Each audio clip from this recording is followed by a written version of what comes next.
I think it's a very, very good book. Great articulation, or some very basic concepts. I mean, if you go through the book, I think in all your corporate life, a lot of them you would have heard at different points of time and in different places in each room. But he has articulate them and put them all together. And also very, very vivid interviews with some very great professionals, from cricket to people running hospitals, to the people running companies, to people running media companies, and so on. But he's divided his book into three parts.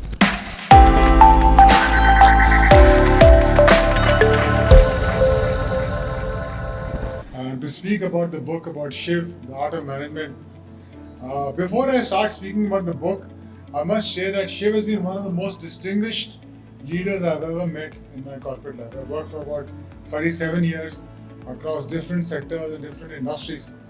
Uh, and I just take a small example which shows the truth of leadership. Uh, you know, uh, People talk about loyalty, and when people leave company, normally senior managers don't take it very nicely.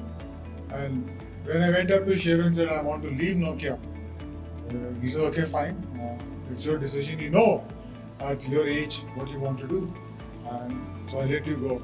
But that was not the end. Every company I worked subsequently, on my first day in the new company, I got a bouquet of flowers from him to say wish you good luck. So I think 3 cheers for Shiv for his great leadership today. I think it's a very, very good book. Great articulation, or some very basic concepts. I mean, if you go through the book, I think in all your corporate life, a lot of them you would have heard at different points of time and in different places in each room. But he has articulate them and put them all together. And also very, very vivid interviews with some very great professionals, from cricket to people running hospitals, to people running companies, to people running media companies, and so on. But he's divided his book into three parts, and I think that's the essence of his whole corporate journey. First, he thinks is manage yourself.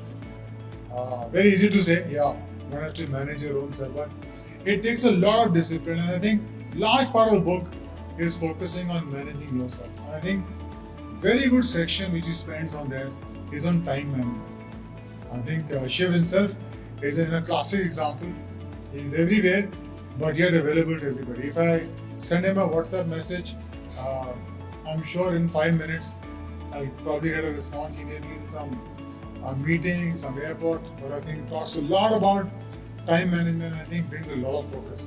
Considering he does a lot of corporate, I've seen him working in Nokia very closely. He had so many priorities, but if you say I want 5 minutes with you, it's okay. You come at 12:55 or 12:50. I'll give you the time. I think time management is of essence. The second one, which I think is managing the people around you. And I think he talks about feedback and he talks about criticism. I'm going to share a very small story, a very fun story. I worked for Gillette for about 18 years, and they have a very structured program of HR and people leadership development. And once there was a psychologist who was hired to do a 360-degree assessment of all the management companies, and she was here for almost a week, meeting the top 10, 15, 20 managers. And in the end, she said, "Okay, Vipul, I've got a report. This is what plus and minuses is, and why don't you just go to your wife and ask him what does she think about you, and then show the report." And I said, "Why?" She will say, "Why don't you come here to spend some 4,000 pounds to bring the psychologist? I could have told all this to you on your face." So my point is that what she wanted to say was go to people who are close to you, go to people who may not be in your direct corporate work to give you feedback. And I think that's the essence of being able to be successful, is to ask for feedback.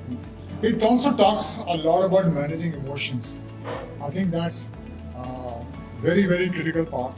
I think it comes from the ability to listen, and very, very important to listen about what people are telling you, what people are not telling you, and there'll be somebody non-verbal words which people are telling you. If you enter a room and there's a meeting and there's quietness, you can understand that something is not right. You need to break the ice, you need to find out what's going on and be connected to people. Just don't do a transaction. And that people will figure out very soon that here is somebody who is talking only transaction and not interested in listening to the person individually. Another one talks about goals and adaptability. I'm going to share one very interesting story, and I'm sure a lot of you will keep it in the room out here. I worked for Gillette for 17 and a half, 18 years. And one fine morning on the Twitter came, P&G buys Gillette for some extreme amount of money. It was unbelievable. And so people said, now what are we going to do? Half of them said, we don't want to go to P&G. And they all opened the doors to look for the CV. And very interestingly, the last CV they had was when they joined the company, and including my managing director. He said, the last CV I have is when I joined Gillette, which was some 18 years ago. And greatness of the Gillette organization, they hired a company to make everybody's CV, including my boss's CV. So we have to adapt ourselves to situation and be prepared for what it takes out there. I think I'm going to talk about something about managing teams. What it talks about is that he talks about 4 basic concepts. One little bit I've added to it. I think he says being fair is important, but to add to what Shiva said, being seen to be fair is also equally important than being fair. Those of you, including me, have children, can understand what I'm saying. That one is done a mischief, the second one is saying, "Not it's his turn to be bashed up." So so being seen to be fair is probably as important as being fair. Being consistent, that's I think very, very key part to it. And I think the 4th one is that as you grow in an organization, you will realize that you have to become a natural coach, because one is not going to do everybody's work in the company, and that's very key to the part of you. The last one I think is important here is that managing diversity of talent. You're not going to get everybody in an organization who's a replica of you. Then the organization will be a wild place. How are you going to manage people, and especially with generations coming into place and the impact of social media is going to play a huge role. It already has a big impact. It's going to have a bigger impact. If you look at any company's meeting schedule which will come, it says meeting 45 minutes, it says 5 minutes email and WhatsApp. There's a break given for 5 minutes for email and WhatsApp. And I think I will just end what I have to say. The last section of the book I think is a phenomenal collection of interviews of people across different industries.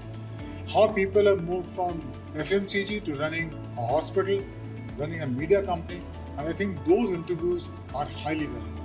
So please go ahead and read a book. Thank you very much for your time. Thank you for being here. I hope I did time.